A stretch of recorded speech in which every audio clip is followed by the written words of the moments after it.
চলো বন্ধুরা, তাহলে আজকে আমি নিয়ে এসেছি পিকে দে সরকারের প্যাসেজ ফর ট্রান্সলেশন থেকে কিছু translation, Bengali to English translation.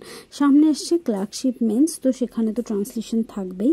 তো চলো কিছু প্র্যাকটিস করা যাক। তো এটা একটা স্ট্যান্ডার্ড বই, এখান থেকে আমরা প্র্যাকটিস করতেই পারি। প্রথম যেটা রয়েছে 1 নম্বর থেকে আমরা শুরু করছি। 1 নম্বরটা আমার বইতে 930 পেজে আছে। চলো তাহলে শুরু করা যাক। এখানে প্রথম লাইনে কি দেখতে পাচ্ছি, একদা এক বালক বিদ্যালয় হইতে অন্য এক বালকের একখানি পুস্তক চুরি করিয়া আনিয়াছিল। তার মানে কি, এটা পাস্ট টেন্স, গল্প সবসময় আমরা পাস্ট টেন্সে লিখে থাকি। তো আনিয়াছিল, এখানে ভার্ব কি পেয়ে গেলাম, আনিয়াছিল। আর একটাও ভার্ব আছে যেখানে চুরি করিয়া, তাহলে দুটো ভার্ব আছে, একটা চুরি করিয়া আর একটা আনিয়াছিল। তাহলে আমরা আনিয়াছিলটাকে মেন ভার্ব হিসেবে ধরি।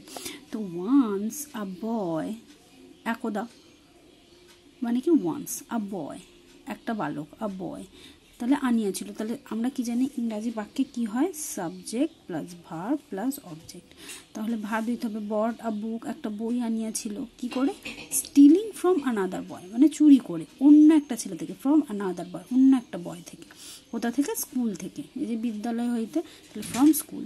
তাহলে পুরো বাক্যটা কি হলো, once a boy brought a book stealing from another boy from school. চলো দেখে নেওয়া যাক পরের লাইনটা। পরের লাইনটা কি আছে, তাহার মাসি তাহাকে পালন করিয়াছিলেন।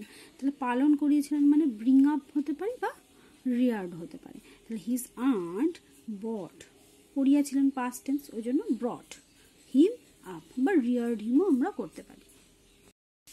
পরের লাইনটা দেখো, পরের লাইনটা কি আছে, অতি শৈশবে তাহার পিতা মাতার মৃত্যু হয়। তাহলে অতি শৈশবে মানে কি, আর্লি চাইল্ডহুড, মৃত্যু হয়। তাহলে এখানে আমি দুরকমভাবে করতে পারি। একরকমভাবে করতে পারি, he lost his parents in his early childhood. এটাকে আমি একটু ঘুরিয়ে, মানে একই আছে, মানে এটাকে একটু ঘুরিয়ে লিখলাম, একটু অলঙ্কিত করলাম। আর একটা লিখতে পারি একদম যেরকম আছে সেরকমভাবেই, his parents died or passed away, তার বাবা মা মারা গেছিলো, সেটাকে আমি পাস্ট অ্যাওয়ে বলতে পারি বা ডায়েডও বলতে পারি, ইন হিজ আর্লি চাইল্ডহুড। এরপরে তিনি তাহার হস্তে ওই পুস্তকখানি দেখিয়া জিজ্ঞাসা করিলেন, ভুবন এই পুস্তক তুমি কোথায় পাইলে। তাহলে কি প্রথম দেখলো, দেখে জিজ্ঞাসা করলো। তাহলে by seeing the book in his hand, তার হাতে বইটা দেখে সি আস্কড, জিজ্ঞাসা করলো।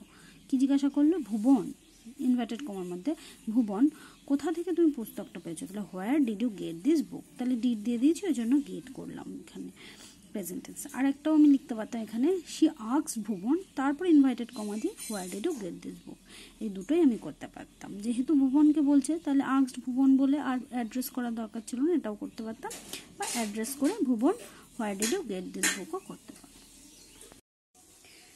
সে বলিল বিদ্যালয়ের এক বালকের পুস্তক। তাহলে সে বলিল, হি রিপ্লাইড, মানে উত্তর দিল। ও প্রশ্ন করলো আস্কড, এখানে ছিল আস্কড, তাই জন্য উত্তর দিল। হি রিপ্লাইড, সে রিপ্লাই দিল। কোথা থেকে পেয়েছে, অন্য একটা ছেলে, তাহলে from a book of school, মানে অন্য একটা ছেলের থেকে পেয়েছি। বিদ্যালয়ে এক বালকের পুস্তক বা একটা বালকের থেকে আমি পেয়েছি, from a boy of school. এবার দেখো, কিন্তু তিনি পুস্তক ফিরাইয়া দিতে বলিলেন না এবং ভুবনকে চুরি করিতে নিষেধ করিলেন না। তাহলে দুটো কাজ, আমি এখানে দুটো আলাদা আলাদাভাবে করতেই পারি। কিন্তু তিনি পুস্তক ফিরিয়া দিতেন বলিলেন না এবং ভুবনকে চুরি করতে নিষেধ করলেন না, কিন্তু সেটা না করে আমরা দেখো একটু সুন্দরভাবে করছি, but she neither told him to return the বুক, মানে কি টু দিয়েছে ওই জন্য রিটার্ন, ইডিটা কাটা, return the book.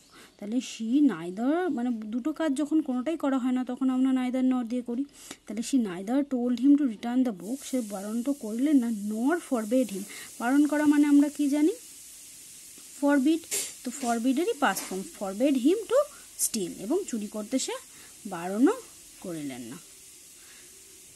Thank you for watching the video, এবং ভালো লাগলে লাইক শেয়ার সাবস্ক্রাইব করবেন, এবং